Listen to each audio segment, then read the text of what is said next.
So, starting with the trainers, I suppose, since they're the less important of the group here. So myself, my name's Kevin again, if anybody's forgotten already. We also have Troy, he's at the back of the habitat, give me a little wave there.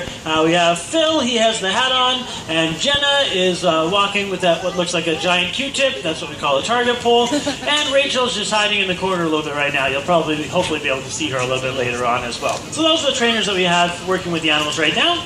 As for the animals, they are much more important, as I said. We do have two beautiful beluga whales and two beautiful harbor porpoises here at the aquarium. So we'll start off with the beluga whales. We have a mother and a daughter here.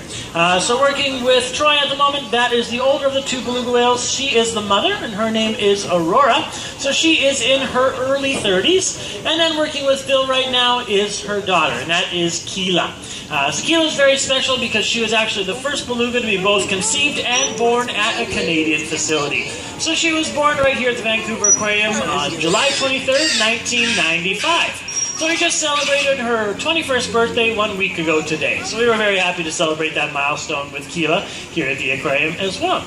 As for the porpoises, working with Jenna over on the right-hand side of the habitat is the older of the two porpoises. Her name is Daisy. And then working with Rachel is Jack. So if you want to be able to tell them apart, Daisy is a little bit bigger than Jack, typically a little bit darker in coloration. Jack also has a small notch out of his tail. If you can see them from underwater, that's one way that you can tell them apart as well. And that's just a genetic thing right there. Now, both of the harbor porpoises do have very similar rescue stories. So they were both found stranded on beaches when they were estimated to be between about 4 and 6 weeks of age.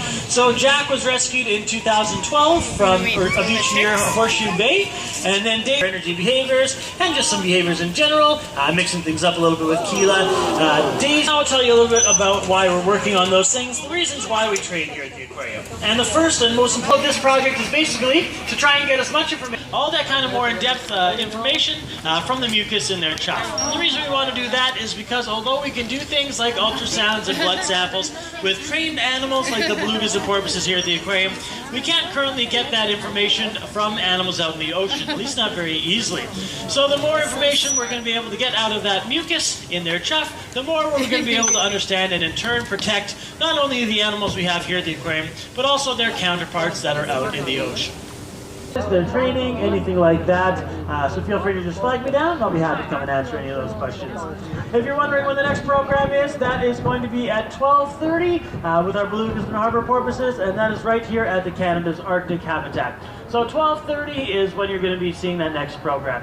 And just a reminder for everyone, just to make sure at all times today to keep all possessions on your side of the glass. Just be very mindful that you're making sure that everything is on your side at all times as well.